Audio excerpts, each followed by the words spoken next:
Good evening, ladies and gentlemen. Good night, good morning, good afternoon to you, wherever you are in the neck of the woods. And welcome to another edition of On the Ball here at WINNFM 98.9. I am Troy Biff Mills, and I thank you for tuning into the program again tonight. Shouting out everybody in the St. Kitts and Nevis, Leeward Islands, OECS, in the Caribbean, hey, the entire universe as it were. And I'm hoping that we're going to have a very good program tonight. And we're going to be having, in a bit, Mr. Andy Otto. He is the president of the St. Kitts and Nevis Taekwondo Federation. And we're going to have a little later on Mr. Samuel Spencer out of Antigua. He is the chairman of the Leeward Islands Cricket Board. He's the chairman of the selectors that they select the Leeward Islands cricket team, and we know they're going to be having a match coming up tomorrow, God's Spear, here at Warner Park. We're going to be touching a few things tonight.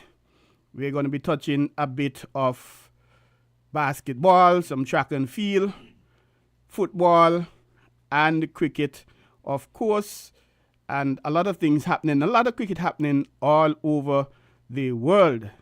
And we're going to get started here. And let us kick off the ball, or let us get out the gates with track and field.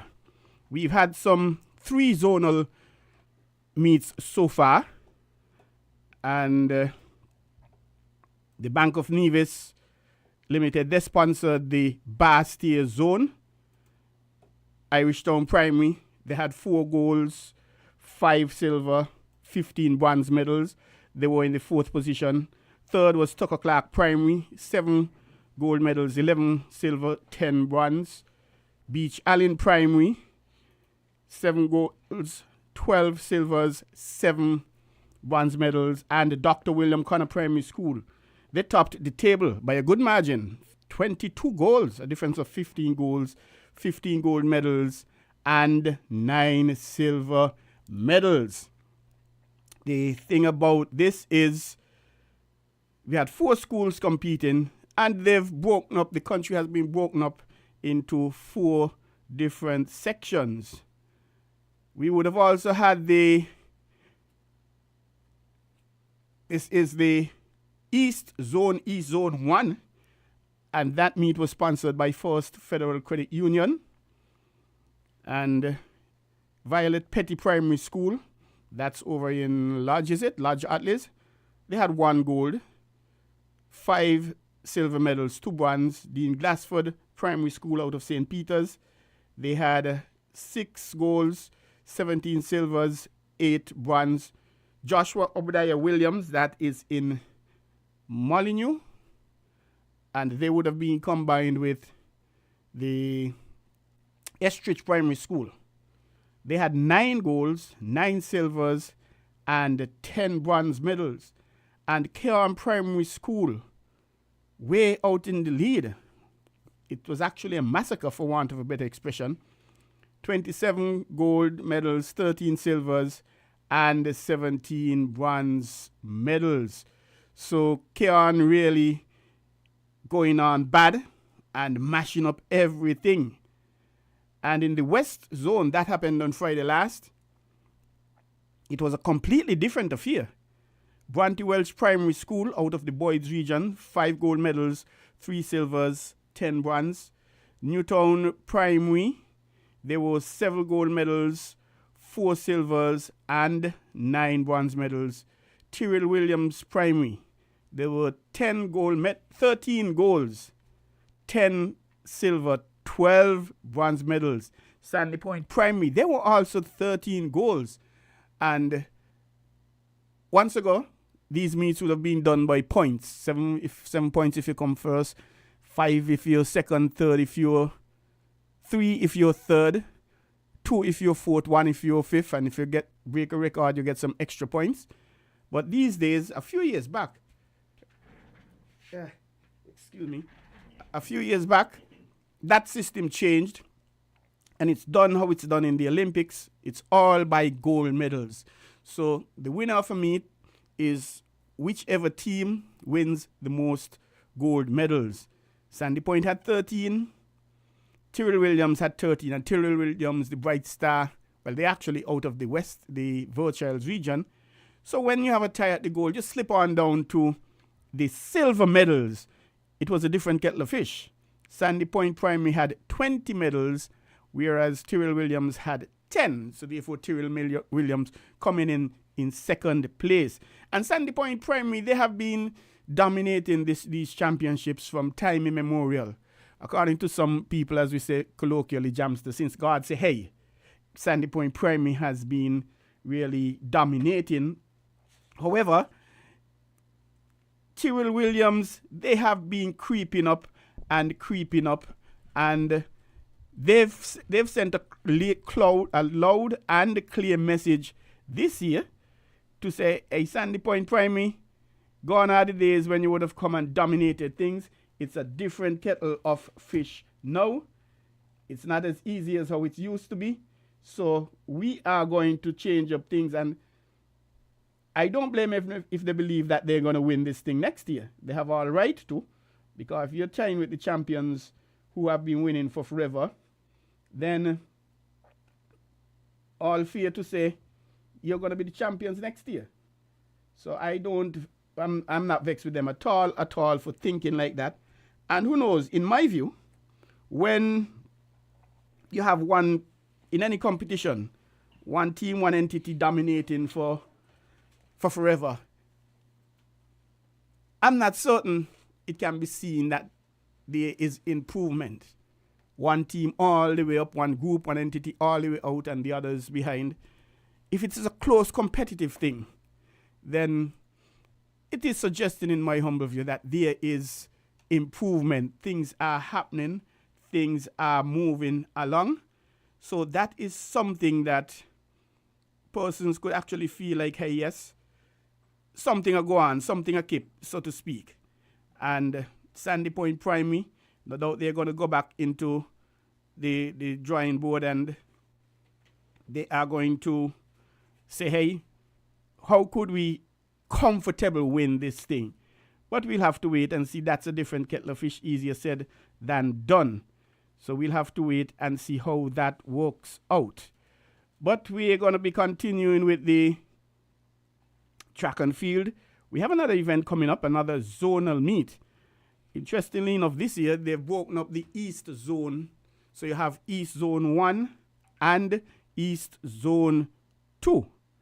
So we are going to be looking at East Zone 2, and the schools in East Zone 2, they are the St. Paul's Primary School, Dieppe Primary School, Sadler's Primary School, Edgar T. Morris. Actually, I think Edgar T. Morris, they are the Tabernacle Primary School, while the Joshua Obadiah is Molyneux, if I'm not mistaken. So these four schools, they're going to be participating at the St. Paul's Cricket Field Friday coming 9th, starting 1:30 p.m.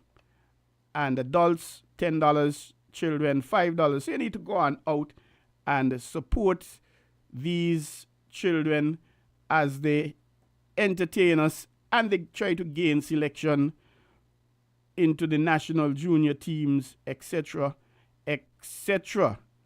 And it's all happening, all going to be a lot of fun, and you need to go on out and support them. And in terms of sports day, as it were, today is the 6th. On Thursday 8th, Sky Academy, they're having their sports day at the, well, this says originally Kim Collins. I'm not certain that it is completed. Work is being done there. I'm not certain if it has been completed as yet. And bearing in mind that this came out since last year, this calendar came out last year, earlier in the year. So I'm not certain where that is going to be. We'll eventually find out. The East Zone Championship I referred to earlier, St. Paul's playing field on Friday the 9th. Keon High School, They are having theirs on Sunday, the 11th February 2024 at the Molyneux playing field. That's interesting. It's not happening at the Keon St. Mary's Park in Keon. And I suspect because of the cricket, maybe that is being used as a practice ground. I'm not certain. Tyrrell Williams Primary, the Vulchilds. They are also Sunday 11th at the Vulchilds playing field. Maurice Hillier Memorial School, or EPROT. They're going to be Thursday the 15th. The Immaculate Conception Catholic School, they're going to be Friday the 16th. And the Giant Malt Final Zone, Saturday the 17th. Well, all these three say Kim Collins, but again, we'll have to confirm that. So by next week, we'll have that information. And the Giant Malt Final Zonal Championship, the Charles E. Mills Secondary School, Sunday the 18th of February at the New Sandy Point Recreation Ground and Charles E. Mills Secondary. They have won 7 of the last 7 TDC high school championships. They're going for number 8, and they would have gone 8-peat already. So this is not virgin territory for them. They're accustomed to be here. They've been here before. The only team in the country to be here before.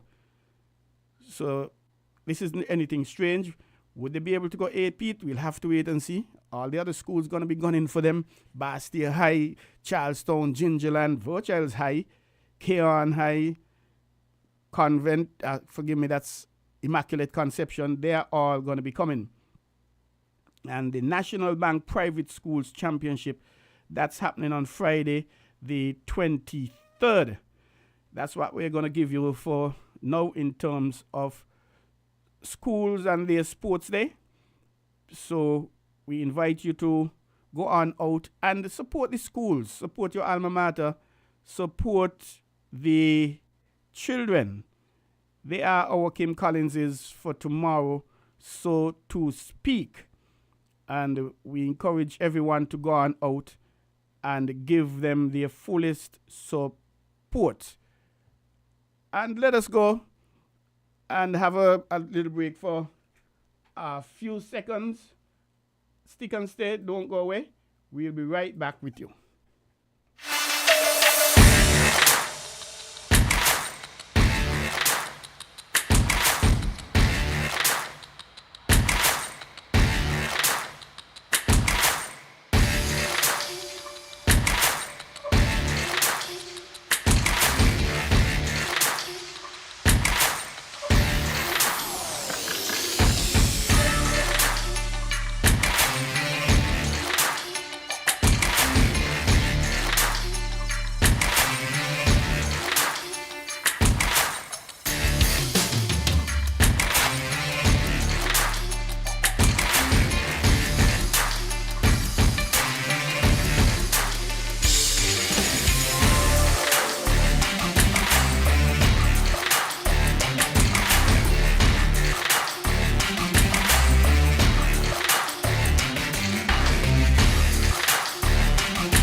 We are back again. Thank you for joining us here, WINNFM 98.9. On the ball, I am your host, Troy Biff Mills, and it's always a pleasure to be here. And we are actually looking for a sponsor for the program, or sponsors as the case may be. And in case you're interested, you could give us a call. Our marketing department can be contacted at 466-9586. Or you can give me a call at 668-2 668-2055, or you could send me a WhatsApp and I'll reach out to you and we could discuss your partnership arrangements and the benefits of your partnering with WINNFM and on the ball program. It's every Tuesday from 7 to 9 p.m. a tour program, and we talk all kind of sports. We're not limited to cricket or football, and every week we try to have a guest in the studio with us, an association, an individual, and we're going to be having in a few minutes Mr. Andy Otto. He is the president of the St. Kitts and Nevis Taekwondo Federation, and about 8 o'clock or thereabout, we're going to be having Mr. Samuel Spencer. He's out of Antigua. He is the chairman of selectors for the Leeward Islands Cricket Board. He is one responsible for selecting the Leeward Islands cricket team, And we are going to be touching a bit about that, and we're going to be talking Leeward's cricket and West Indies cricket on the 19, the senior team, etc. And we are going to be fielding your questions. If at any point you want to call in, and make a suggestion, make a recommendation, something that is burning you, and you want to ask any question, you are free to do so, 466-0989. Or if you're not in a position to actually call in, you can dial and send me a WhatsApp, 668-2055, and we'll gladly entertain your point of view, whatever you would have on your mind. And we're going to be slipping over to football, and as we do so, we extend congratulations to Mr. Grammy Brown out of Sandy Point. He has been a FIFA assistant referee from time immemorial, from way back when, and he has now retired.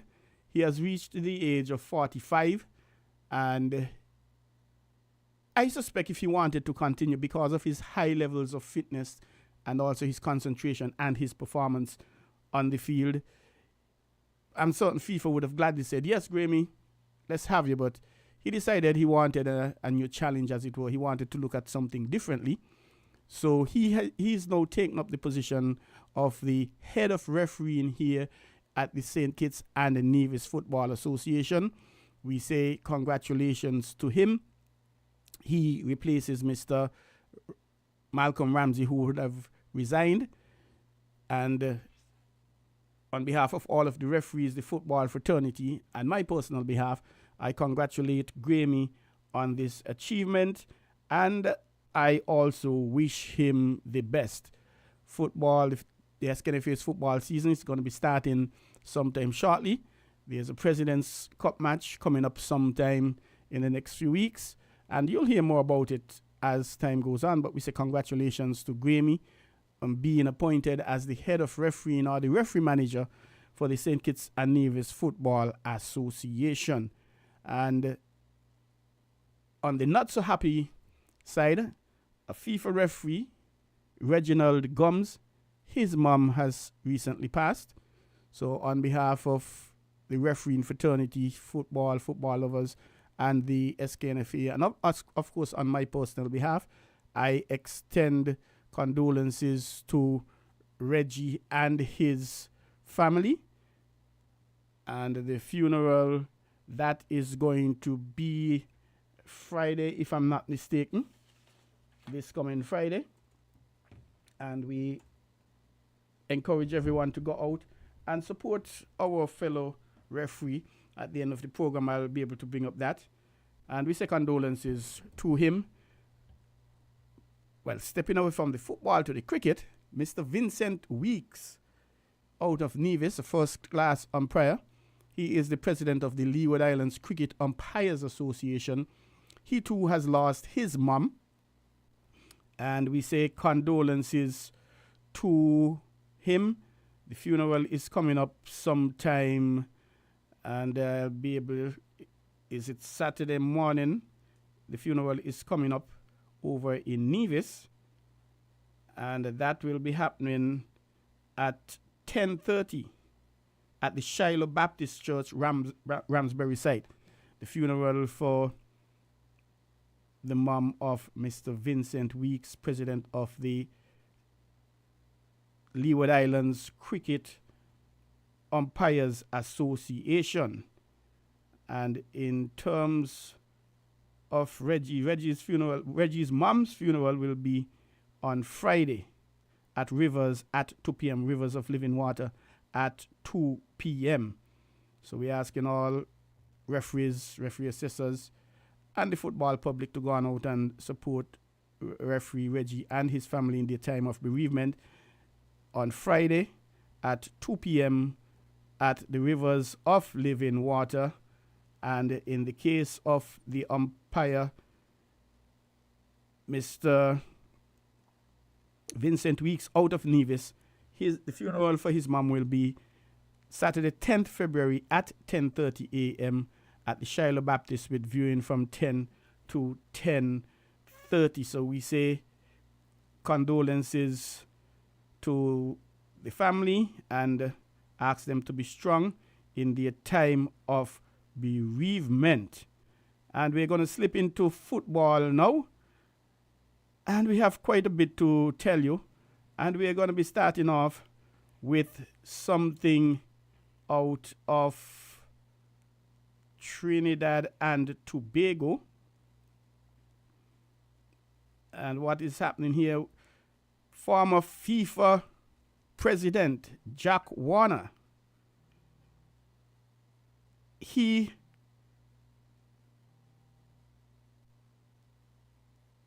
has been battling extradition to the U.S.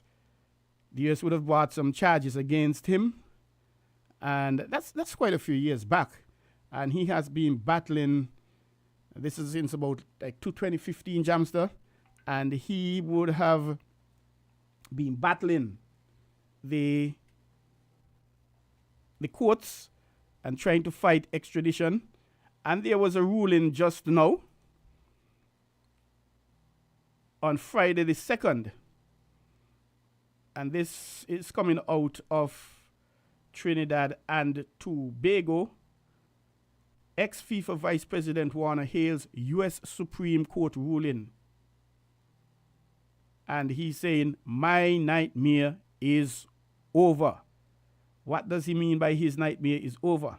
Well, according to the article, embattled former FIFA Vice President Jack Warner believes his nightmare is over. And this is according to the Newsday of February 2nd, the Newsday newspaper out of Trinidad and Tobago. My nightmare is over after the U.S. Supreme Court and the lower court threw out the convictions of 2 defendants linked to football corruption in September last year. According to a January 27, 2024 New York Times article, these rulings, quote-unquote, cast doubt on the legal basis for a host of prosecutions, end quotes, surrounding those involved in scandals coming out of the December 2015 raids on FIFA officials in Zurich, Switzerland. In June 2011, Warner, who was then provisionally suspended by the World Football Governing Body for alleged corruption, resigned from all his international football posts, including president of CONCACAF and president of CFU. Warner was one of 14 top FIFA officials and corporate executives to be accused of corruption, fraud, and money laundering while he was FIFA vice president. Corruption, fraud, and money laundering. Any of these three, very powerful on its own. Never mind if it is a combination. In 2015, Warner was indicted on 29 charges of corruption in the U.S. 29 extradition proceedings against him remain on hold. In an interview with I-95.5 FM on Thursday, Warner said the court's ruling to toss the convictions of an ex-21st Century Fox executive and sports marketing company on corruption charges in a case involving FIFA has him feeling relieved.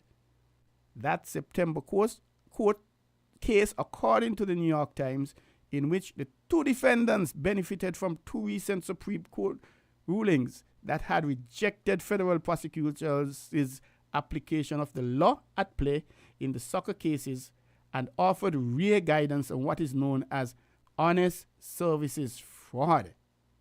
Honest services fraud? Interesting, Jamster. Honest services fraud. The defendants in their soccer trial had been found to have engaged in bribery that deprived organizations outside the U.S. of their employees' honest services, which constituted fraud at the time. But the judge ruled that the court's new guidance meant that those actions were no longer prohibited under American law. So my interpretation here, at the time these charges were laid, they would have been founded. However, there has been some change after, and that is no longer the case. On this decision, Warner chimed in. I am in firm agreement, quote, I am in firm agreement with the U.S. Supreme statement on the matter. I always knew the U.S. were wrong to attack and destroy FIFA and destroy people's lives just because they didn't get a World Cup venue. End of quote, referring to the U.S.'s failed 2020 World Cup bid. That World Cup bid was won by Qatar, but several FIFA officials, including Warner, were accused of accepting bribes. And that was really a big story. Well, the story goes on, but I'm going to end it there. And again, this is an article, ex-FIFA VP Warner hails U.S. Supreme Court ruling. My nightmare is over. An article in the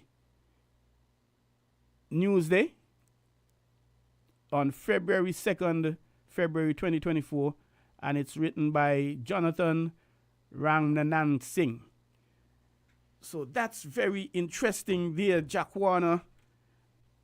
And for a lot of years, and he has been really fighting the extradition.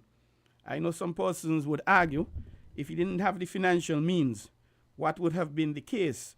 Where would he have been at this time? So, very interesting, and we have to wait and see how it works out. We wish Jack Warner all the best, and we'll have to wait and see how that goes. We are continuing with football, and there's a league happening in Keon at the St. Mary's Park. It's the inaugural 8 Cup Championship. 8 Cup Championship. That's the name of the competition. And it started on the weekend. In the first game, would you believe it? The first game, the inaugural match of this competition, Keon FC won by default over Connery Fireballs. The first game. Connery Fireballs, they didn't have the required minimum of 7 players to start the game when the referee was ready to take the toss. And according to rules and regulations of football, it meant that Keon FC would have not only gained the 3 points, but they would have gained the 3 points as a matter of winning the game 3-0, as if they had won the game 3-0. So they are out of the box. That's Keon FC. And just a second here.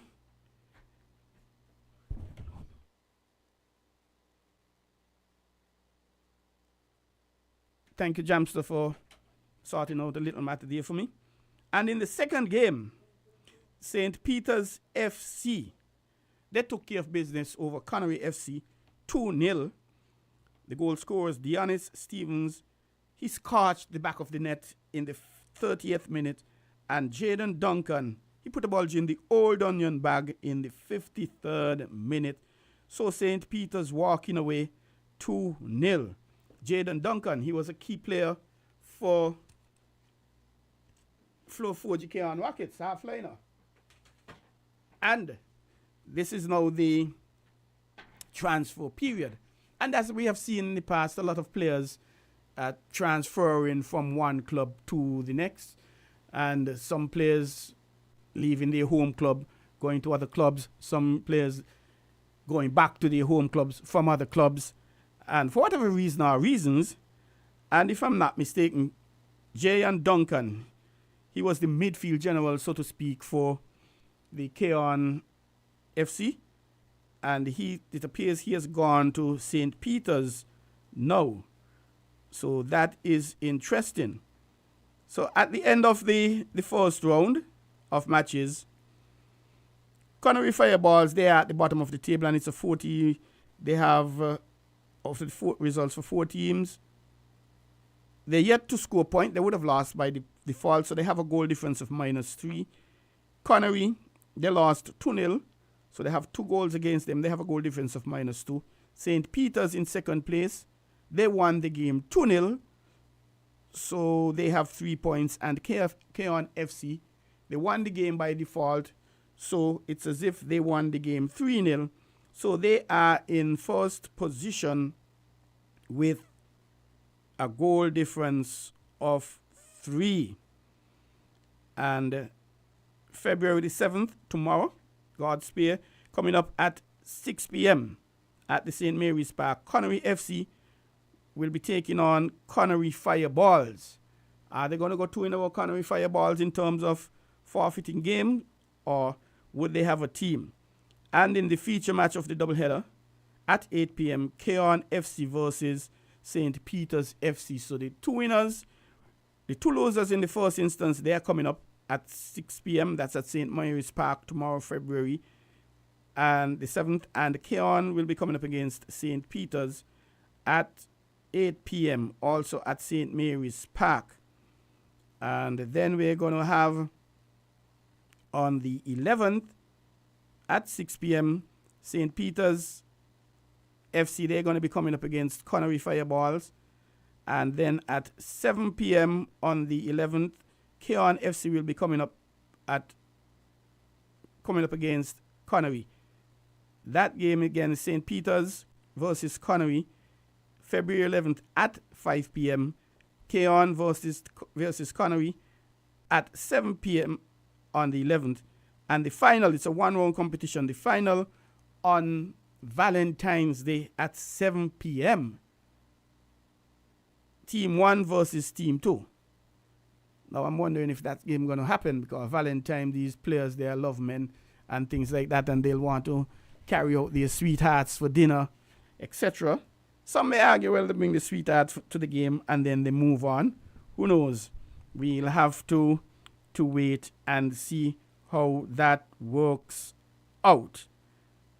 And that is football. And actually, the referees for the games tomorrow, in the first game at 6 p.m., Connery FC versus Connery Fireballs. Kimbell Ward out of Nevis, he's the referee. Maria Parry, assistant 1, he's also out of Nevis. Tyra Wilkinson, assistant number 2, and Zoe Brown is the 4th official. While for the 8 p.m. the feature game, Keon FC versus St. Peter's FC, Trevester Richards is the referee. Sanchez Bass is the 4th official. Jaden Rouse and Austin Batt, they are the assistants. And we say congratulations to them for their appointments. And we are wishing all the teams success in these upcoming games. We're now going to be going over to some basketball. The St. Kitts and Nevis Basketball Association, they started off their league on Saturday, 27th January. And it has been action and action in the first game. The SLH St. Paul's Tough Nuts, they were second last year in the championships. They took care of business, very close game, 90-90 versus the Youth and Sports Raiders out of Nevis. Tivadi Herbert of Tough Nuts, he had 36 points, 14 rebounds, 4 assists, 3 steals, 2 blocks. He was the main contributor for the Tough Nuts. And the Raiders, Youth and Sports Raiders out of Nevis, Corty and Sargent, 34 points, 16 rebounds, 4 assists, 3 steals, 1 block. 92-90. Yes, it gets a little closer than that by 1 point. And in the second game, the champions, Rams, Sandy Point Footer, Falcons, they will be coming up against, well, they came up against the Rams Hitters. And we know Rams Hitters, they've been doing this thing for forever. But this is the junior section. And they came up against Sandy Point Footer, Falcons, the champion. And it was easy peasy, just like lemon squeezy, according to the children. 76-47, Rams Hitters went down to Rams Sandy Point Footer Falcons. I wonder who the Rams officials in the stands were backing. Maybe first half they back one team, second half they back a second team. I don't know. But the main contributor for the Falcons, Macari Gums, 22 points, 20 rebounds. He had a double-double. 3 assists, 1 steal, 6 block.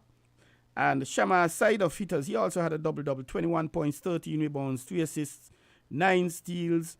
And that game was played on Saturday, 27th January. And where are we now?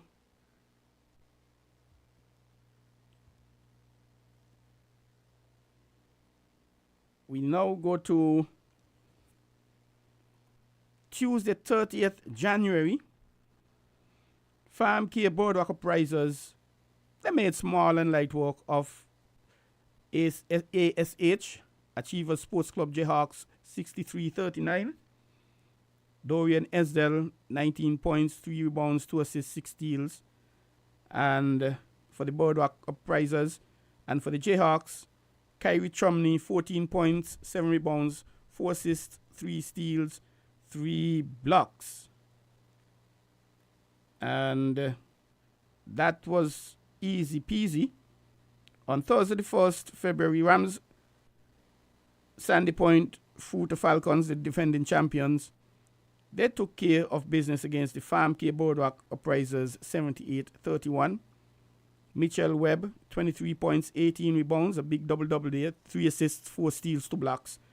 And for Boardwalk Uprisers, Farm Care Boardwalk Uprisers, Tyler James, a double-double, 19 points, 19 rebounds, 2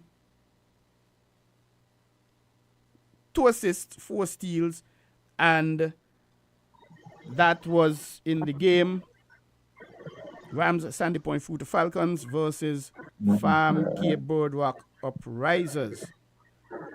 Also on Thursday 1st, SL Horsford's Tough Nuts, they took care of business against the ASCJ Hawks, 71-51, leading by 20 points.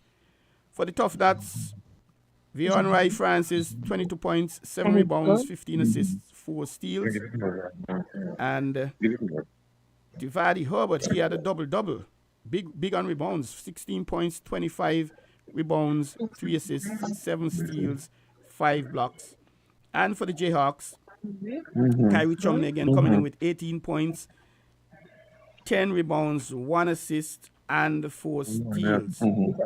And in terms of the points system, we have 3 points for a win, 1 point for a loss. And if you didn't show up, you forfeited the game. Of course, you wouldn't get any points. And I think I like the system. So you lose, Jamster, you get some encouragement. So 3 for a win, 1 for a loss. So if you look at the points table, and this is again for the St. Kitts and Nevis Amateur Basketball Association's Junior League. At the bottom, not a very familiar place for the Rams Hitters. They haven't won a game as yet. They've lost 1. They have 9 remaining games, so they have 1 point. They are in 6th position. Achievers Sports Club Jayhawks, they've lost 2 games. They have 8 remaining, and they have 2 points.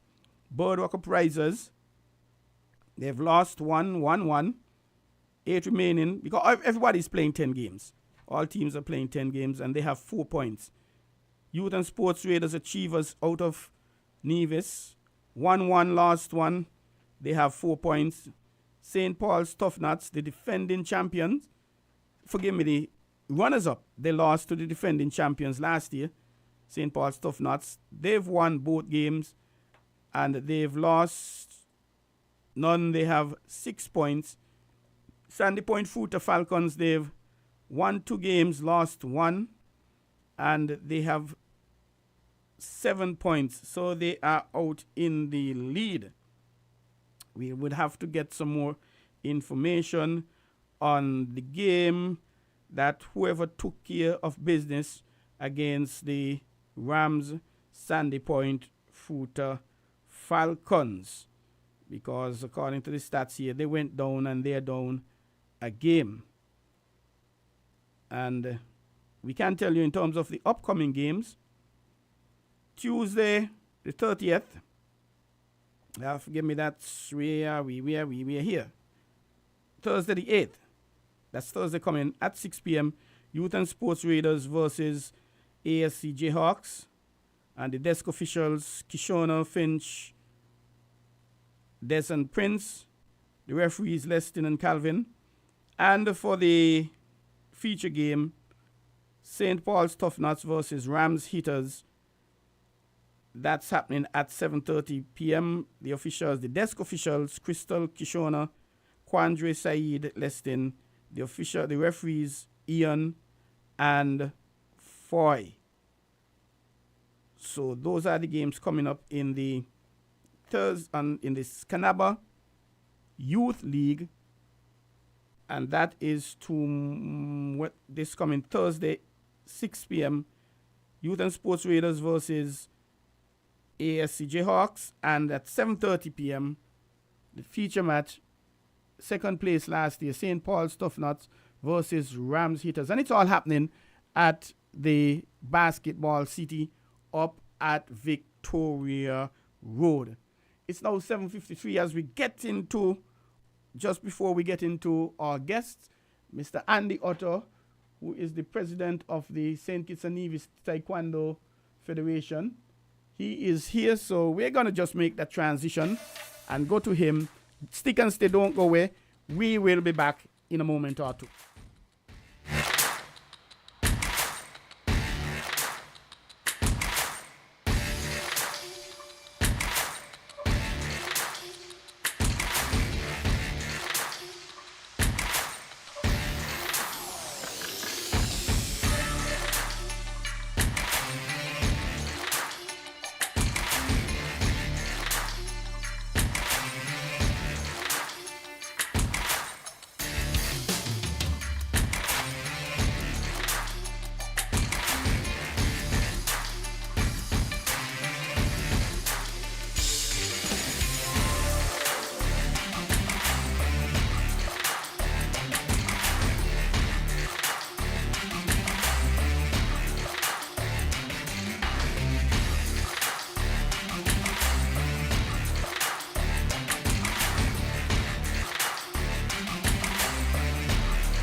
Welcome back to On the Ball at WINNFM 98.9. I am Troy Biff Mills, your host, and I thank you for joining us. It's a 2-hour program every Tuesday from 7 to 9 p.m. And we talk all kind of sports. And you can call at any time, irrespective of what we're discussing, whatever the topic is, and you can make your contribution. 869-466-0989, or you can WhatsApp me, and of course I'll read your WhatsApp message. And you can be a part of it. Make your suggestions, your concerns, recommendations, observations. And if we're not able to satisfy the answer tonight, we'll do some research and get back on the next program.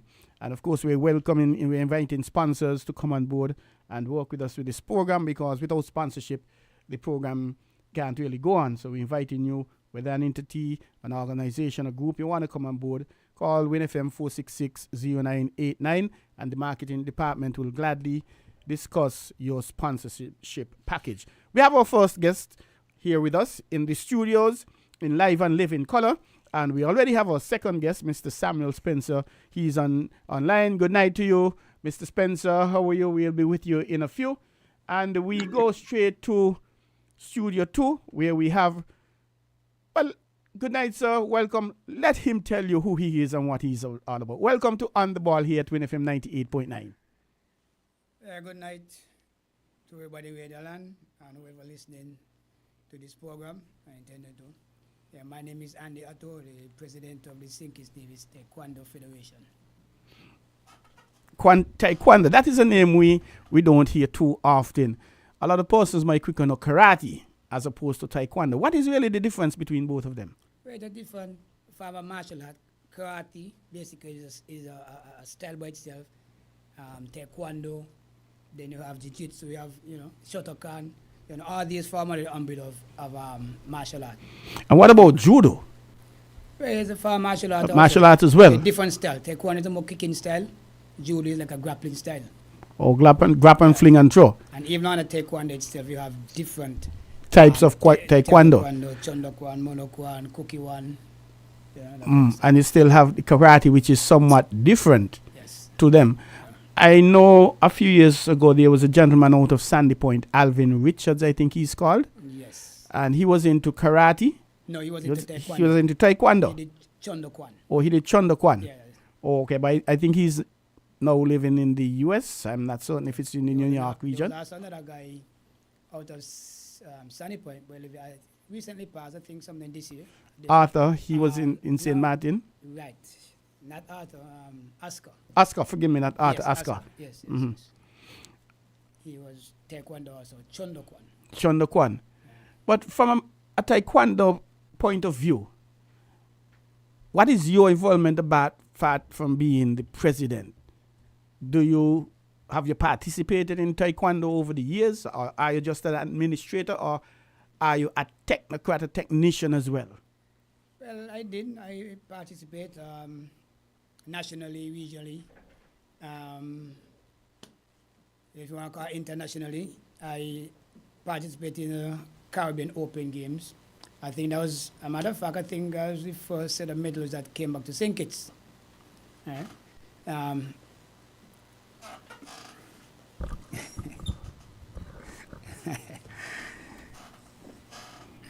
Yes, you were saying. Yes, I have some participation as an athlete. I also participate, the coach, manager, president. So I've done a number of things around Taekwondo, basically. In terms of your membership, who are your members at the moment? We have the India Taekwondo Club that is run by Emil Jacob. Basically, it's only one club he was operating at the moment. The other club, there was two different clubs basically, but the other club just decided to differ. Okay. Right? And Taekwondo, that's an Olympic sport. Yes, so it is. Obviously, you're a member. Taekwondo Kukiwan. Kukiwan? Yes. Oh, so the different types of Taekwondo are not really recognized on the the IOC, the Olympics. Yes, you're not It's just affiliated. So how would I know Cookie One as opposed to Shotokan or whatever you mentioned? How would I know? I don't know anything about Taekwondo, but I see two groups practicing. How could I say that is Shotokan and that is Cookie One? If we know the format, then different styles. You will recognize the different styles. And also, when you get into the dojo, normally there's a flag, a banner that will indicate. And the instructors also, you will recognize that by the instructors. And when you join up, basically, you will know exactly what club you're joining to. But you, as a non-practitioner, just walk in. As far as the concern, everything is martial art, everything is karate. Exactly. You know, because a popular, karate is a popular name from way back, right? So just by asking, then you will know. But if you know the styles, just by looking at the practitioners, you will know definitely, okay, that's a taekwondo mode, that's karate way case. If you know the difference in the different forms. Okay, that's interesting. In terms of Olympics coming up in France this year, do we have anyone from St. Kitts and Nevis or any persons competing? No. We don't have anybody at that level at the moment. What does it take for an individual to qualify for the Olympics in Taekwondo? Well, the way called, you have to actually, there are tournaments that actually lead up to that, right? There are trials, that you have regional tournament, you have international, tournaments. So you have to participate and, ranking basically. So you have to be winning matches reaching up to that basically. So there's a preparation towards it. I know, for example, in track and field, that you have qualifying times. And in some of the meets here, there are at least five persons would have qualified, say, for Carifta, because based on their times, minimum standards. So is it a case for Taekwondo, you have to get certain number of points, and you get points by winning tournaments? So if I'm first in this tournament and I'm second in the next tournament, do I get points? How do I fit in? I'm trying to get a clear understanding. Like winning matches, they probably have matches in terms of knockout matches. Mm-hmm. They might have a round robin, and then lead up to, they might decide, okay, you need, say 8 with a finalist or a case maybe. And then you have to fight different, territories to reach the quota basically. In terms of, well, if we use FIFA, I know a lot of persons are familiar with it. FIFA divides the world into different confederations. So for us, we are CONCACAF, the Confederation of North Central America and the Caribbean. And then CONCACAF, they have the North American Union, North America, Canada, Mexico is a part of that. We have the Caribbean Football Union, and we, St. Kitts and Nevis, we are part of it. How is the structure when it comes to Taekwondo going up or coming down to your world body? What is your world body called? Taekwondo, World Taekwondo. World Taekwondo, yes. Okay. And it's basically divided the world into 4 sections. We have the North America and South America. We are part of the Pan American, section. Okay, so you have Russia, Korea, those, so it's a worldwide thing. Those would be Europe. Yeah. The European Taekwondo, yes. European Taekwondo, African Taekwondo, Asian, and Pan American. Yeah, the Pan American, yes. So all of the North, Central, and South America, we are under the Pan American. Pan American, yes. And are there Pan American champions held? Yes. Championships held? Yes, and there's also a Pan American Taekwondo Union, like a PATU.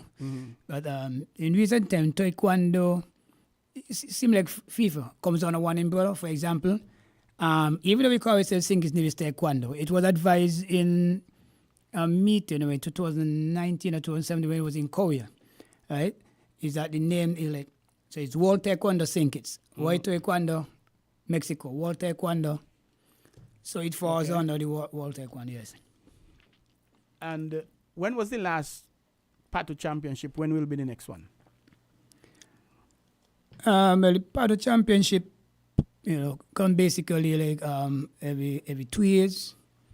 Right? We haven't attended one for a while because, as I said, that we have some challenging total practice. Right now, one of our main problem is a training area. Welcome to the club, really. We have reached out to a lot of the businesses, you know, where we see a little space. If the centers now are fully occupied, just to, even to train at the center, it's not easy to get into. Training centers like, you know, these are fully booked out. So training, I mean, the like for example, in your taekwondo company, the gears are there. Persons who are willing to train. But after the pandemic, we were using a community center into Newtown. And even a little before that, after the center was renovated, we weren't giving back a key. And that lead right into the pandemic. After the pandemic, it was like, you know, we basically were out. So we had to take our gears, you know, they're stored inside the instructor's residence. Right? And, you know, that's how it goes. Getting access to community centers, that's really a challenge because it is. All community groups, and you have dancers, you have table tennis, you have quite taekwondo, and that has nothing to do with community meetings and receptions and NEMA meetings or what have you, etc. So it's a real challenge. Even sometimes you schedule, and then you might show up and, you know, somebody else, you know, occupied there. I know one time we show for training, and there was an event held by community affairs. You know, and not even recruited to say, well, we'll be using the center on this particular day. It's like a shop, and it's like, oh, okay, yeah, I can go upstairs and train, you know, using you know, just like that. So I mean, they have the event basically, but you know, as a person in control, you could have, you know definitely that somebody is scheduled to use it and it's back at the time. You could have say, okay, then we'll be using the community center. There's an alternative, you know, some form of communication. But if to get into the community center in the initial stage is a harder challenge, man. It's not easy. I mean, you have to write, and I don't know. The community centers not necessarily run by the community. Just to me, that's a name. They're basically run by organization in masses. You mentioned practicing in community centers, which is concrete. Yes. Is it okay to practice taekwondo on concrete, or should it be, for example, board or some other surface? We have mats that they practice on. Okay. There's some mat area. We do some training on concrete also. If the clubs are not this basically equipped with the mats, I mean, you probably start with the intention to get the necessary equipment. So when you put down the mats at a community center, when you finish, do you take them up, or do you leave them down? You have to take them up and go with them, and that again is a challenge. Most of these community centers, they are not built, let's say, for storage. So imagine you might have 140 something pieces of mats. Got to take there twice per week. Got to take them back home, set them back up, you know, kind of stuff. And there's no way. So it means then that, you know, transportation, and that's a challenge, and definitely you got to pay. All right. Some of the clubs are not, you know, that kind of, you know, finance-wise. So imagine you got to hire a truck to take them back to your resident, to bring them back the next 2 days afterwards. You know, this kind of back and forth. And some of the equipment, you know, the weight of the equipment, the size of the equipment sometimes is really a challenge. You cannot really fit in your car. So, you know, you got to get a person with a truck, a pickup, and it depends on the size to take all of these stuff, man. Well, I'm president of the St. Kitts and Nevis Table Tennis Association, and you've touched the point that we in table tennis, we have been bitten by as well. In the communities, we leave our tables and our equipment, and you go back and then the tables are in pieces and equipment gone and things like that. And in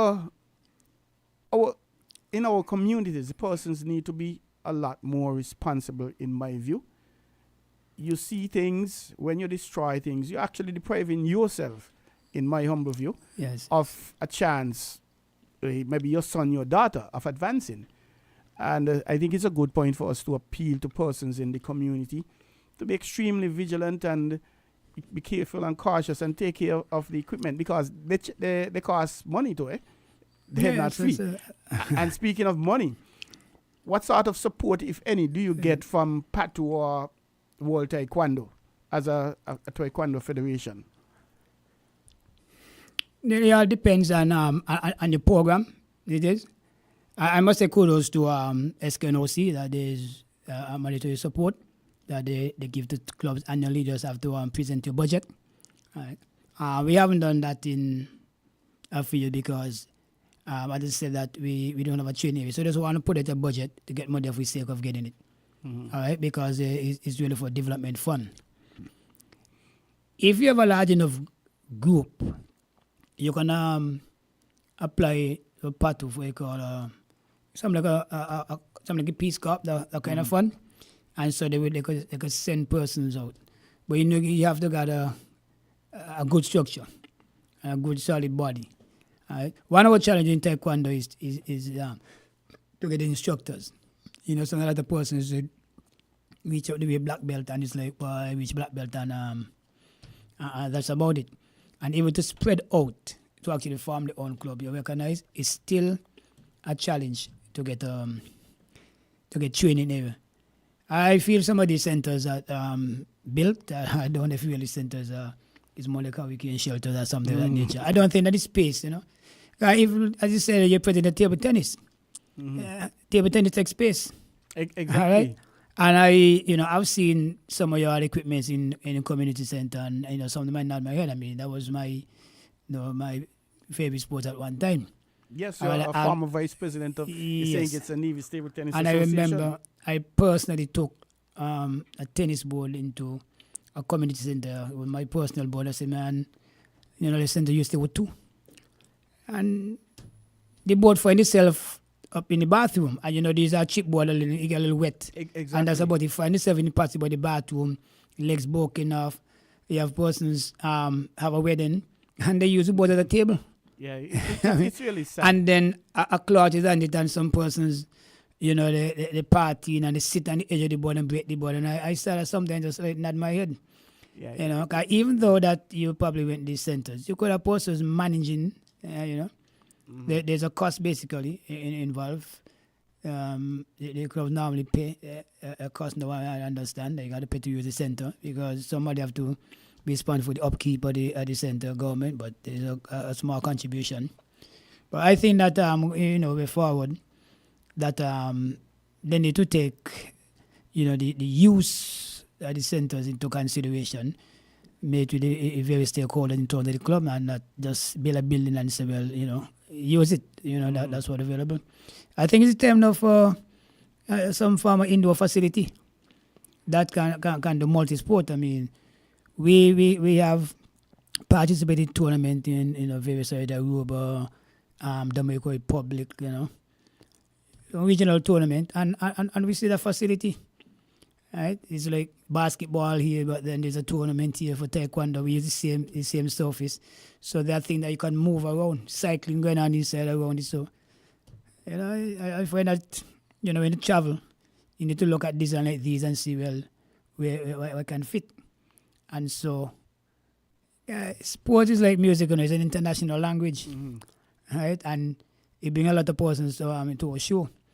And the economy, because we never tournament. It's a cost basically, and whenever persons come to the show, then they spend, they utilize the facilities at the hotel, the guest house, all that kind of thing. You sound like a politician. So definitely that we have received one or two calls. Hey, man, you willing to host a tournament? But we're just in the position. The facilities. Yeah, to host a tournament. There are some territories that as long as you can make it, they're right there to say yes, I will do it. The thing about it is, and I'm in full support from a table tennis point of view, because when you look at it, we went to the St. Kitts and Nevis table tennis team, participated in the OECS championship in Dominica in December. And they have a beautiful venue down there. Beautiful multi-purpose center. Yeah. And we use it. And table tennis, like you rightfully say, it takes up a lot of space. But hopefully we're going to get that down the road. But just before you wrap up, any final thoughts you'd want to share with us, Andy? Well, like I said, appeal out to anybody feel that they have an available space that we can use for training. Basically, there are persons out there willing. There are some youths out there willing. I mean, it's a way to cope with violence. There are some persons who say, if I wasn't, taking it with time, I mean, I will be elsewhere. I could have been down the road, getting some negative stuff. And it actually teaches discipline, right? And so we really need a training area. And it's also an appeal to for the practitioners outside there who used to practice to really come back on board. Some of the black belts, we need instructors, all right? So we really need to bring back the sport as where it was and beyond. So if I want to, I'm interested in Taekwondo, who do I speak to start attending classes? Is there a number I dial, somebody I contact? Well, you can call my number, 669-1333. Then I put it to the appropriate persons. Mr. Otto, Andy, we thank you very much for spending time with us. Clearly you have some challenges with your Taekwondo. I don't believe that some of them might be unique to the minnows, so to speak, at smaller sports like table tennis would be considered. And I encourage you to keep fighting, keep working, because you're most correct. You did mention about the youth. If they're not going to be meaningfully engaged, they're going to be finding different avenues and different channels, which we're not going to be proud of. So I congratulate you on the work you've been doing with Taekwondo over the years, and I wish you the best. And thank you very much for being on the ball with us tonight. It's the first time you've been here, but it's not going to be the last time, and obviously we'll reach out to you at some point in the future. Have a good night, sir, and thanks a lot for coming. Have a safe drive home. Yes, man. Thanks for having me. So anytime you call me, no problem. Yeah, okay, so yes. You are listening to On the Ball here at WINNFM 98.9. I was just speaking to Mr. Andy Otto, the president of the St. Kitts and Nevis Taekwondo Federation, and they having challenges, perhaps considered a minnow, as it were, similar to table tennis. And sorry, Andy, you wanted to say something else? Yes, of course. Go ahead. Yeah, I mean, from my point as the president, also, it's really time for an election, and I'm inviting persons who have an interest in moving the sport of Taekwondo forward. To come and let organize discuss and see, how we could get a good Taekwondo association with the president, secretary, whatever party executive. As long as you have that interest in Taekwondo moving the sport forward, then I welcome that. An election is overdue. That's it. Okay, so, and the number again to call if they're interested in serving or being on the executive, or actually learning Taekwondo. Give us the number again, please. 669-1333. And you don't have to be a practitioner, You have management skills. I don't believe that the executive from sporting organization, even there's a plus, has to be an athlete or practitioner in that association. It's just the management skill and the person who can fit the various positions effectively. That's all we need. Then the practitioners will do what they have to do. You do the management part of it. Yes. Most correct, Andy. So thanks a lot again. Yeah. And an appeal going out to everyone. If you're interested in assisting Taekwondo and helping to move Taekwondo forward, contact Mr. Andy Otto, 669-1333. He's the president of the St. Kitts and Nevis Taekwondo Association. Stick and stay, don't go away. We'll be back in a short second as we are going to be welcoming Mr. Samuel Spencer, the chairman of selectors for the Leeward Islands Cricket here on the ball.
Welcome back to On the Ball here on Win FM 98.9.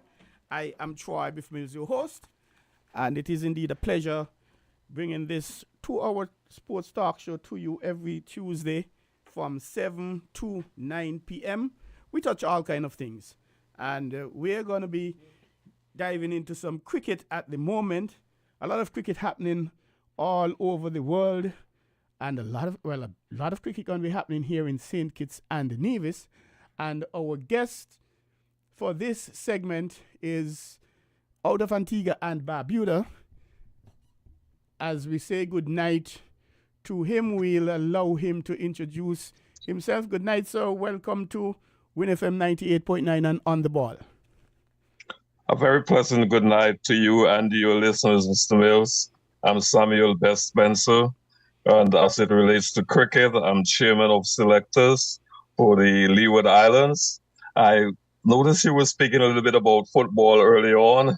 Yes, and I did have a passion for football many years ago. As a matter of fact, I was chairman of the disciplinary committee for the Antigua Barbuda Football Association for 16 years. Man of many 16 consecutive years. Man of many talents. Well, I try to make myself useful. I think God has created us to be able to assist our fellow man in whatever way we can. Well, you've told us a little bit about you and football. What about cricket? You're the chairman of the Well, selectors. cricket is my passion. As a matter of fact, I grew up in a cricketing community, the village of Sweets, where, we have Curtly Ambrose, Wrigley Jacobs, Enoch Lewis, the Greens, the Spencers, and many other families who were cricketing families. And as a matter of fact, we have produced some very fine cricketers, both for Antigua, Leeward Islands, and the West Indies. Unfortunately, I did not go all the way, but I enjoyed the moments I spent in cricket. I think my education was foremost important for me, and also the situation where I had to take care of my grandmother from a very young age. And, things do happen, but I stayed the course as it relates to cricket after, dealing with my education. And here I am as a selector. As a matter of fact, I've been a selector for over 20 years and chairman of selectors for Antigua for quite a while. And now for the Leeward Islands, which I started last Super 50. How difficult has it been for you as a selector over the years, especially now at the Leewards level? It is not a difficult thing. Being a selector, one has to be very objective, and you're subject to criticism sometimes. It goes with the territory because not everyone will always agree with any selection that is made. You can hear it even around the West Indies at this moment, in terms of Desmond Haynes and, whatever selection were made for the West Indies, wrongfully or rightfully. You're going to hear, criticisms, and you're going to at least have to face up to those situations. One of the important things is integrity. Once you approach the situation with honesty, integrity, and you look at the fact that here goes myself on the field of play, because when you select a player, you have to imagine that you are the one going out there. That player is representing you as a player, whether it's for Antigua, Leeward Islands, or West Indies. So I never found it difficult in terms of selection. I always wanted to have a panel, with me at all times that are going to be honest, going to be frank, are going to say the things as they are, irrespective of which countries one or would be from, as it relates to the Leeward Islands in particular. We have St. Kitts, Nevis, Anguilla, St. Martin, Tortola, all the other islands that are involved in cricket that makes up the Leeward Islands. And one of the things that I've looked at over the years was the criticism that they had a system where people would sort of try to barter or, this kind of thing and so forth. I'm not in for this nonsense as it relates to selection.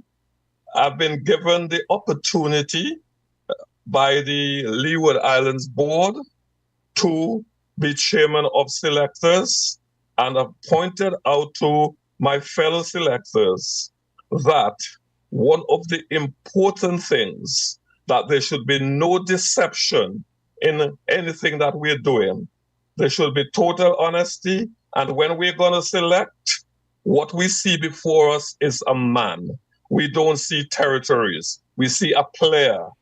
And I am really working hard at that situation, because all of us should be on the same page. What we want is the improvement of Leeward's cricket. We want to put Leewards on the map even more than it was before. We want to produce good players that can represent us and go on to represent the West Indies. You said something, and I always believe if the best players, say in the Leeward Islands, are to come from Montserrat, play them.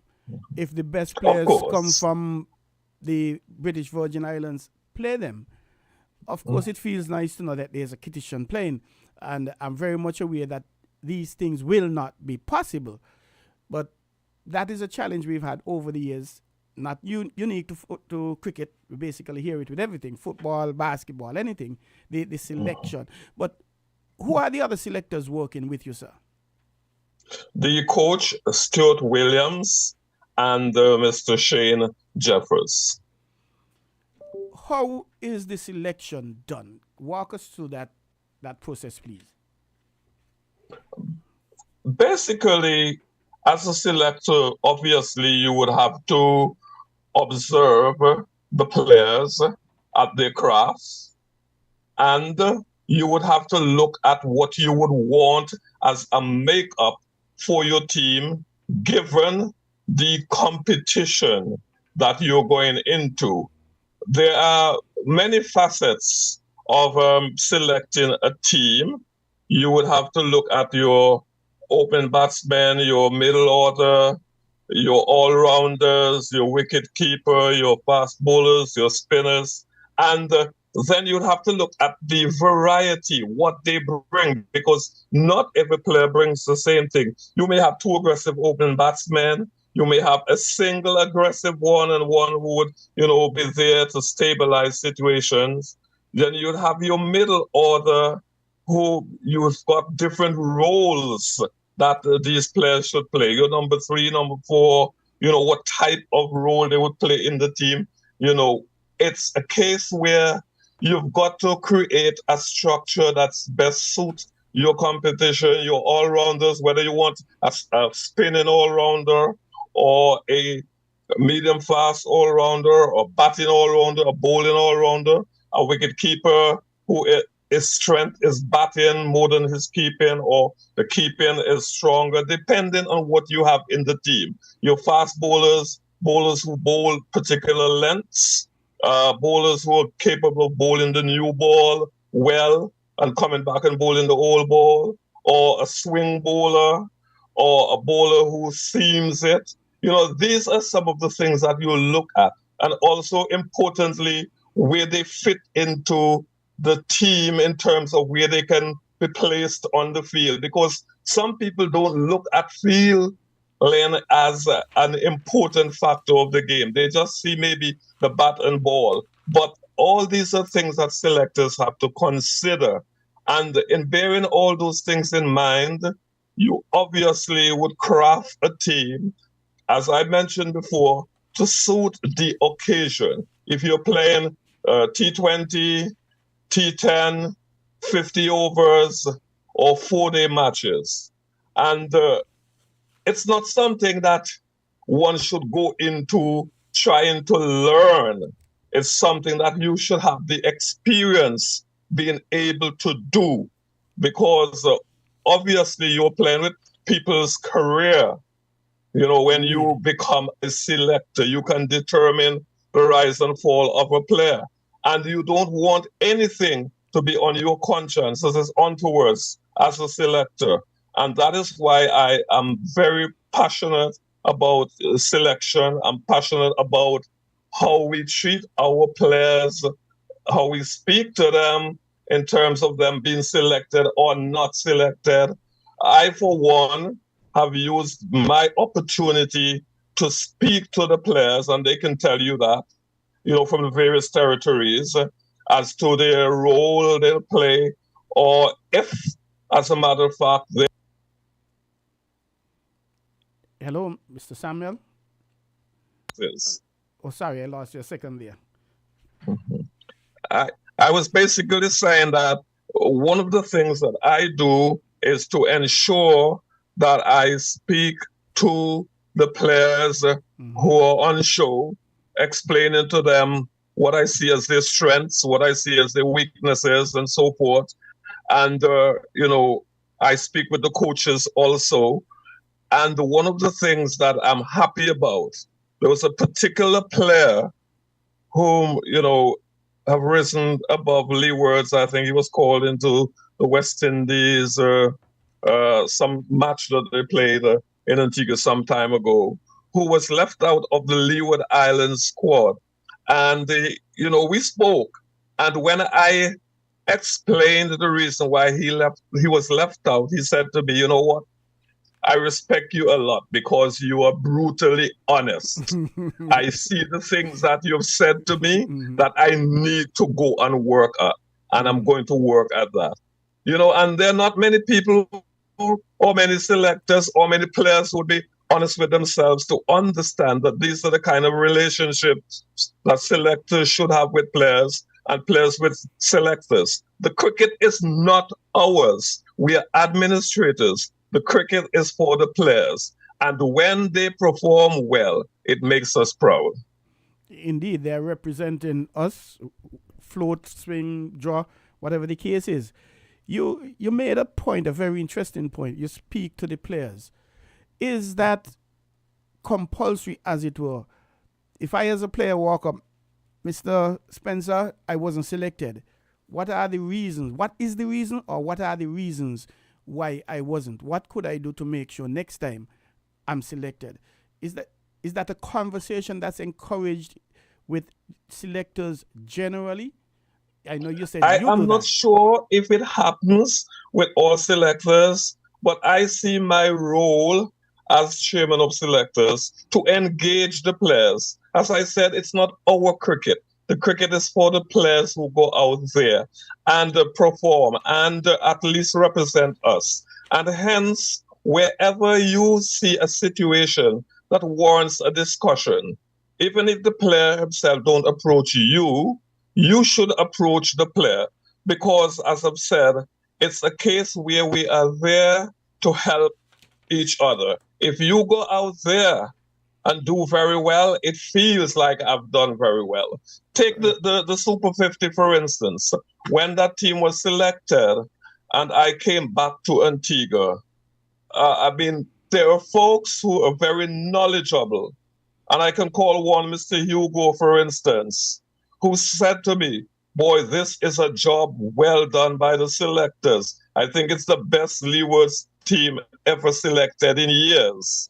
Okay. And true to form, we had done pretty well in the competition. Disappointed that we did not win the competition. But yet, one of the significant things that I wanted almost happened. I said, you know, coming out of this, I would like to see us getting 6 players in the West Indies team, and we got 5. Okay. That very well, very close indeed. For Hugo to tell you something like that, I know Hugo, and he's a very, very tough man, very tough cookie. And he is very knowledgeable too. Extremely knowledgeable, yes.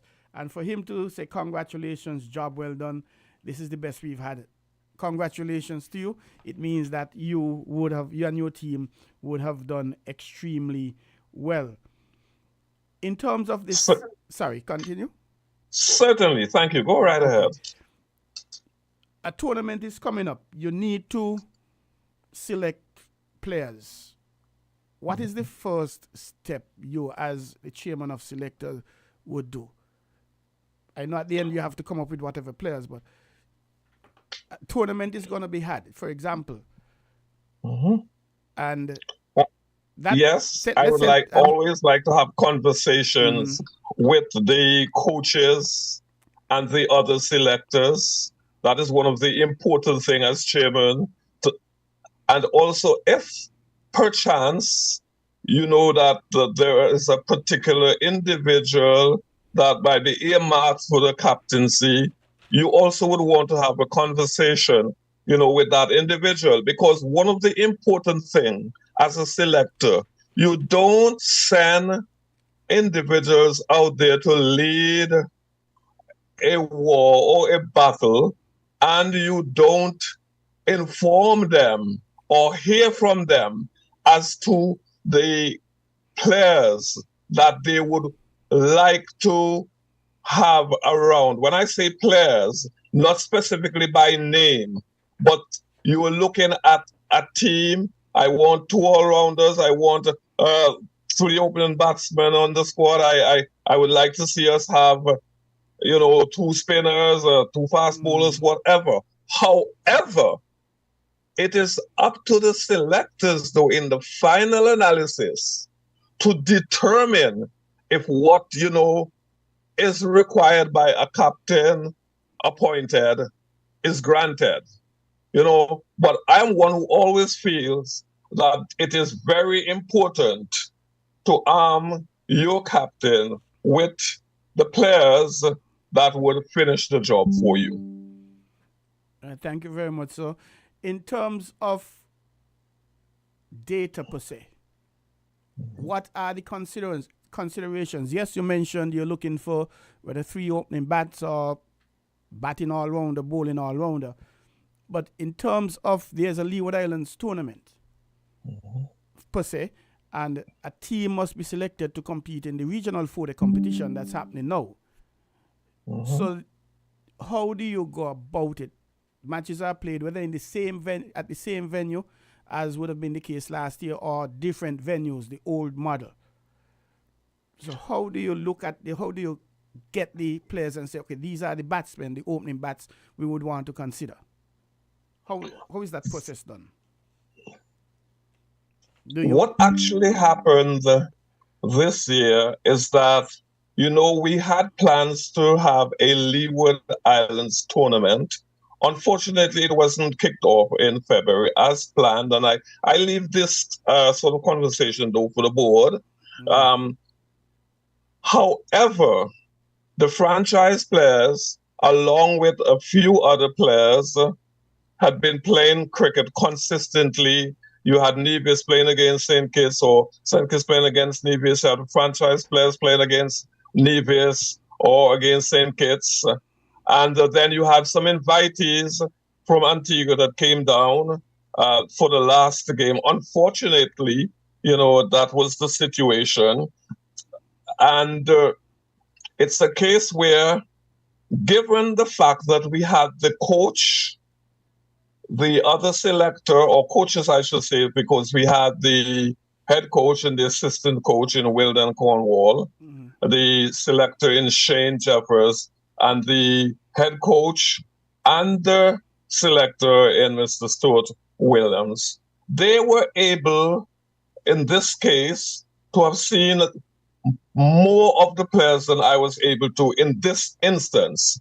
Something that I know will not continue to happen, because I know we're fixing everything in Leeward's cricket the best way that we can. So I was down, in recent times for just about a week or so, to observe, and I was able to see some of the players at play. And in this instance, one have to trust the integrity of the selectors involved, in terms of the final analysis as to how you arrive at a final team, especially if you are not on the ground for every single match. The coach would play a pivotal role, or the coaches would play a pivotal role, but only one coach is a selector, and the other selector, of course, would play a very pivotal role too. And, I then would have to listen to them very carefully. I would have to draw my own analogy based on what I know of the history of the player and what I currently see in terms of what the player is doing at the moment and what we want to make as a structure for a team. Because it's very important for one to understand that teams must have proper structures. You can't just say because 10 you're going to pick.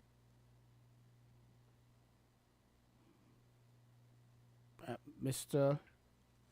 Hello? Mr. Spencer? I'm here. Oh, okay.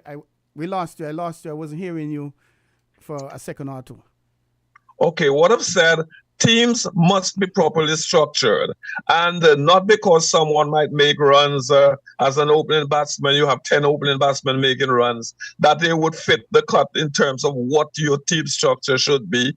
And one must bear in mind that you select teams based on your opponents, based on atmospheric conditions, based on pitches, based on what you determine you want to get out of a particular game. So each player goes into that match knowing his role, and of course, where someone slips up, you know where you have to fit into those situations. And it is told to you as a player before you go out there. That's an interesting point you just made, because I've always heard of situations, and I agree with you. You select the team based on a number of factors. The team you're going to be coming up against, the venue, the conditions, etc. But one of the key things, even as a small boy growing up, you'll hear, for example, I don't know, and when it comes to St. Kitts versus Antigua, Sam Spencer he always gets Troy Biff Mills, who is opening most of the time. So Sam Spencer is going to make the team for Antigua versus St. Kitts. And after that game, well, Sam Spencer may not necessarily play another game. And how difficult is that element to manage as a selector? Your role is just for this game. Irrespective of your performance, it's very unlikely you'll play the next game or any game after. You might remember I clearly said from the beginning that communications is a very important factor. Correct. And speaking with the players, when you engage them and you gain their respect, they will understand exactly what you want to achieve and what they're expected to do. And this game is bigger than all of us. So we cannot feel that, we are compelled, to be placed in a position that we have to play all the matches, or we are a superstar, So we decide which match we want to play or which we don't. So these are the things I said. Communication is very, very important, and the respect for coaches, selectors, and players, the board, a unison situation is what is important. And I think we're now at this point moving Leeward's cricket into that direction. I can feel it. I was on the ground in St. Kitts, as you would have learned or would have known. And I engaged as many players as I possibly could, those who are in the franchise, those who I've known from past cricketing tournaments, even though they're not part of the franchise and things like that. I speak with players because my passion is cricket. I'll tell you for a matter of fact, I do not work. I made myself unemployed, even as a private consultant, simply because I want to devote all my time to cricket. And I've been doing this for approximately 9 years now. My life is cricket. If you come to my room now, there are only two things that goes on for my television, news and cricket. And my television is never turned off. It goes 24 hours. Okay. Well, we did touch a point in terms of selecting a player for a specific job. And one of the key things we've seen over and over, and I think more argument will happen with us, the laypersons out here, the spectators, the supporters. A player is injured for, let's say, 2 games. And obviously there needs to be a replacement for him, whether it's a bowler, batter, or what have you. But let's assume it's a batter. And the batter comes in and plays 2 matches and makes 2 centuries. And then the argument, oh yes, he should be in and they should keep him. That has always been an argument, and it will always be. But I like how you said the discussion, and more importantly, the respect. Because once the players are comfortable, well, he is being objective and he's being honest and frank with me. And you use the word brutally honest. Very harsh word, but I like it. I like it because a man would really say, hey, thank you. And he himself would know, have a good idea about his shortcomings, but I don't come forward enough. But there are times I don't come across enough. Whatever it is, I pick up the ball late. So a good player would critique him or herself. So even when you're telling him or her, they'll have a pretty good idea. So that is very key. How much do you rely on stats, the books? I know you said you were here on the ground, and that is where I met you. And I was very much impressed with the discussions that we had. And it was really a pleasure for me to invite you to be here. But how much would selectors rely on stats? You just open the scorebook. Okay, for this game, that game, he had this many runs, how many wickets, etc. Bearing in mind that I'm not certain the scorebooks will tell you how many chances a batsman had in his 100 or how many times this player was dropped. So a bowler coming out with 1 wicket, but it probably should have been 4 or 5 if the catches were taken. Very important point. And that is why selectors must be present to ensure that they see every speck of the game. Because as you mentioned, a batsman can score a century with 5 chances, and another batsman can score 35 runs. Smooth, nice, technical, approach to the game, understanding that at this point of the game, this is how I need to play, and things like that. Now, one would say, yes, this guy scores a century and he should be selected. But have you watched? Scorecards can lie in terms of actual performance.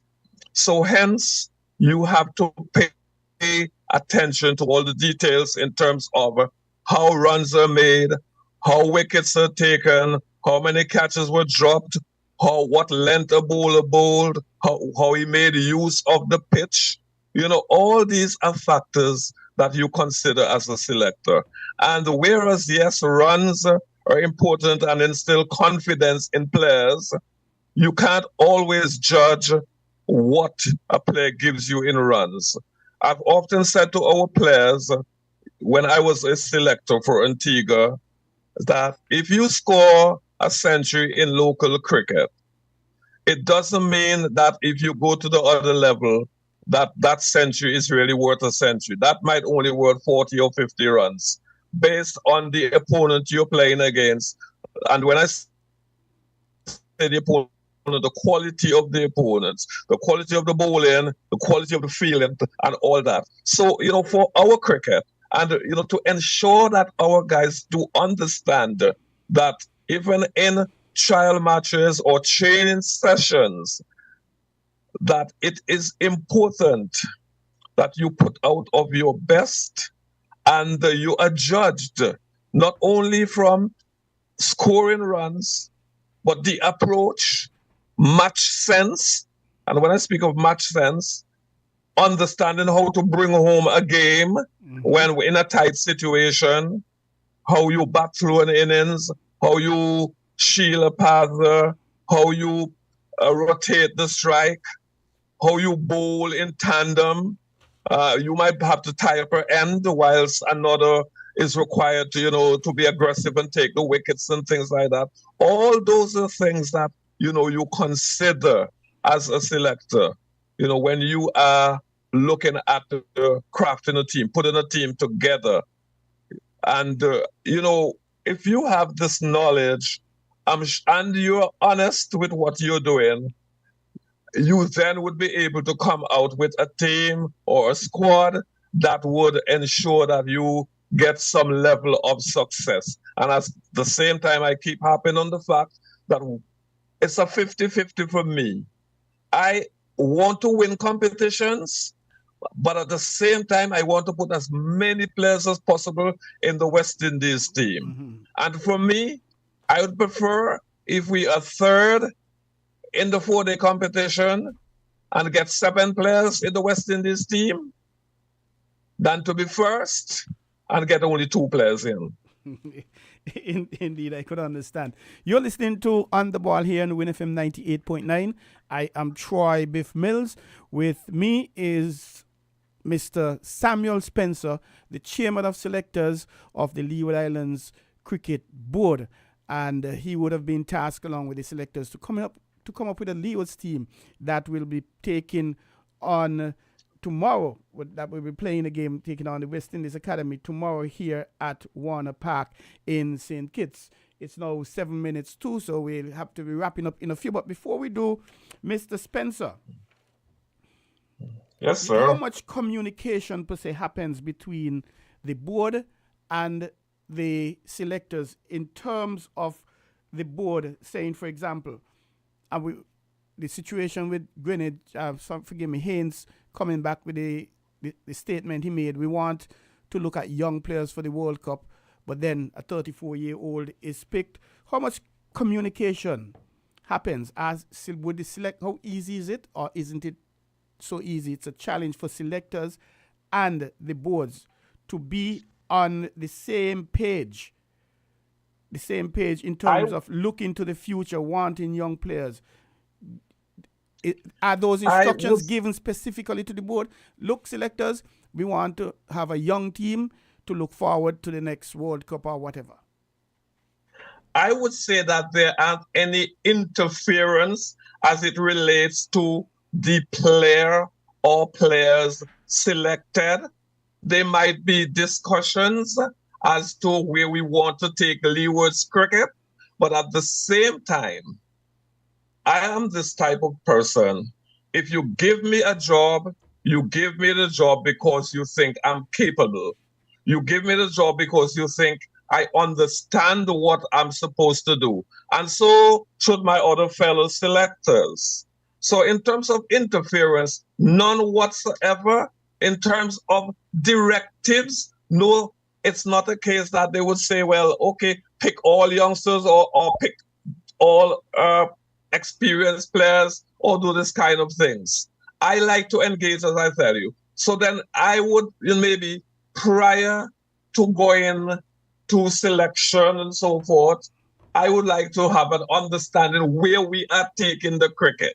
And Okay. once I know where we are taking the cricket, I have no further discussions with the board. I very, very well The put. discussions are with the selectors who select the team with me. And we have time probably for two questions. One, the road to becoming or the path to becoming a West Indies selector from your position as chairman of selectors here in the Leeward Islands. How difficult is it, or how easy is it for, once you have the interest, of course, for you to be considered a West Indies selector or offered that position? I will tell you this. Prior to being a selector for the Leewards, I've had discussions with former West Indies selectors, present West Indies selectors, because as I said, I like to engage people in terms of the discussion of cricket.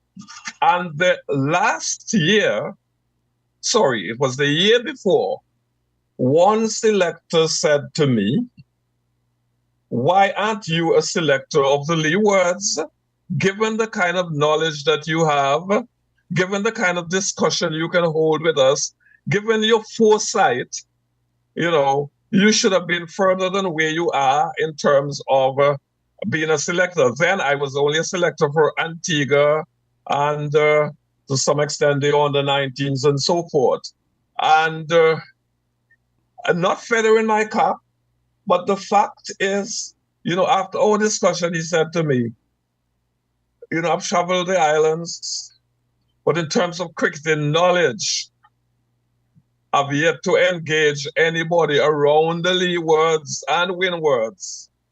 And Lord well, he said Leewards and Windwards. They don't want to say some of the big islands. Yes. With that sense of understanding cricket and understanding what we want to do with West Indies cricket.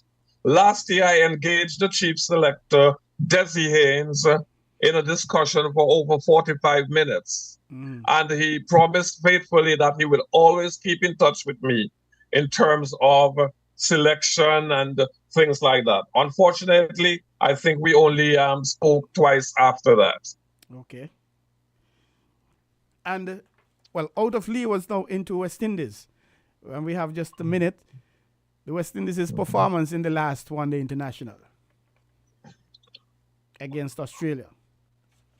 Unfortunately, we did not perform as well as I thought we would have.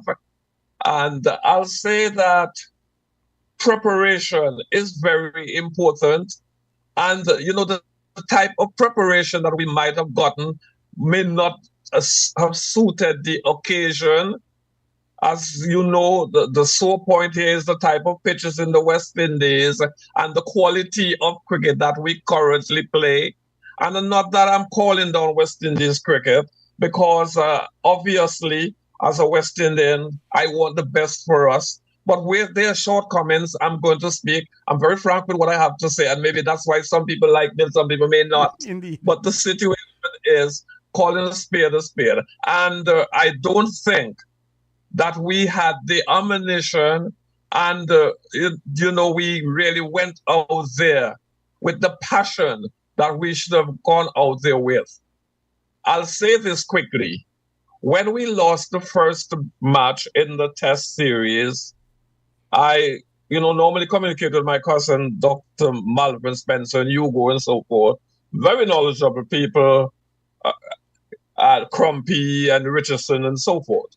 And one of the things that I said is that although we have lost the game and lost badly, I saw a bit of a positive here and there. I am not going to say that I expected us to win the second test, but I expected vast improvement. And I was very pleasantly surprised. As a matter of fact, tears came from my eyes I could understand. when we won that test match. And you could see from a distance the passion of some of the guys, even if some of them didn't have the ability that they maybe should have or would like to have. They went there with a passion. to do better and to uplift West Indies cricket. Don't get me wrong, we haven't turned the corner, as some people would like to say. Of course not. But we have players that want to play for West Indies, that want to ensure that we make the West Indies people proud again. Mr. Spencer, it was indeed a tremendous pleasure speaking with you, and I'm very much encouraged, and I know there are a few persons outside who would have been listening, and the debate continues. We didn't quite touch on the 19 championship coming up. I, however, take this opportunity to invite you back at some point, and we'll touch base and we could discuss when would be more convenient for you. And I do appreciate you being here with us on the ball tonight, and I really enjoyed the conversation, and we look forward to having you be with us again. Any final words? I thank you very much, and I'll probably be in St. Kitts in the not too distant future. You know, I don't want to miss cricket. Cricket is my life, and you know, we're playing 3 games in St. Kitts. Yes, exactly. And I was just about to mention them. The West Indies 4-day cricket tournament starts tomorrow, God's Spear, Wednesday the 7th. We have here in St. Kitts, Leeward Islands taking on West Indies Academy at Warner Park, and Guyana taking on Trinidad and Tobago at the Connery Sports Club, while at Chedwin Park, Spanish Town, Barbados, and the combined campuses will do battle, and Sapina Park, Kingston, Jamaica will engage Windward Islands. So go on out and support the cricket. Mr. Spencer, thank you very much for being with us again, and looking forward to engaging you again. Yes, sir. Please permit me to say to the guys who are representing us in the Leewards cricket tomorrow, go out there, give of your best. Remember, you're representing the Leewards people, and I'm not talking about luck. I'm talking about you going out there and perform and make us proud. Thanks a lot, sir. And just before we slip away, the team, the Leeward Islands team that will be taking on the West Indies Academy tomorrow, we have Rakeem Cornwall as the captain, Kofi James as the vice captain, Colin Archibald, Sheena Berridge, Daniel Durham, Kareem Agour, Joshua Grant, Jamal Hamilton, Javier Spencer, Jeremiah Louis, Mikael Louis, Ross Powell, and Terrence Ward. The reserves are Essen Warner, Onanje Amory, Tyrone Williams Jr., Jemuel Kabi, Jaden Carmichael, and Justin Amadan. And we congratulate the selectors on selecting what seems to be a very good team, and we wish the players all the best. And thank you once again, Mr. Spencer, for being with us here on the ball at WINN FM 98.9. You are most welcome. You have been listening to On the Ball here at WINN FM 98.9, a sports program where we discuss all type of sports. Any sport in the world, we'll have it. And we try to always have guests with us every Tuesday night. The program is being heard on WINN FM 98.9 from 7 to 9 p.m. And we're inviting persons, entities to come on out and sponsor the program, because obviously if there isn't a sponsorship, there isn't any sponsor for the program, it's very unlikely that it can continue. So if you're interested, you would like to come on board as a sponsor for On the Ball, please call our marketing department 466-9586, and they'll be able to discuss a package with you, or you can send me a WhatsApp 668-2055. And as I slip away, I thank my guests for tonight. We had Mr. Andy Otto, president of the St. Kitts and Nevis Taekwondo Federation, and we've just had Mr. Samuel Spencer, the chairman of selectors of the Leeward Islands Cricket Board. Quite a fruitful discussion here on the ball. And as the Leewards team would be engaging the West Indies Academy tomorrow, Godspear, at Warner Park, we encourage you to go on out and support them. The game starts at 10 a.m. It's a 4-day encounter, Wednesday, Thursday, Friday, and Saturday. So please go on out and watch first-class cricket here in the West Indies. And for those of you, you may want to have your cake and eat it, so to speak, enjoy 2 games, one in Warner Park, one at Connery. So you could take turns and go at them and support the players. It's a pleasure being with you. I'm Troy Biff Mills, and as I leave, I invite you to join me again next week, Tuesday, God's Spear, here at WinFM 98.9 on the ball at 7 p.m. And I encourage you to always be positive in your thoughts, in your words, and in your actions. Have a good night, and thank you for joining us.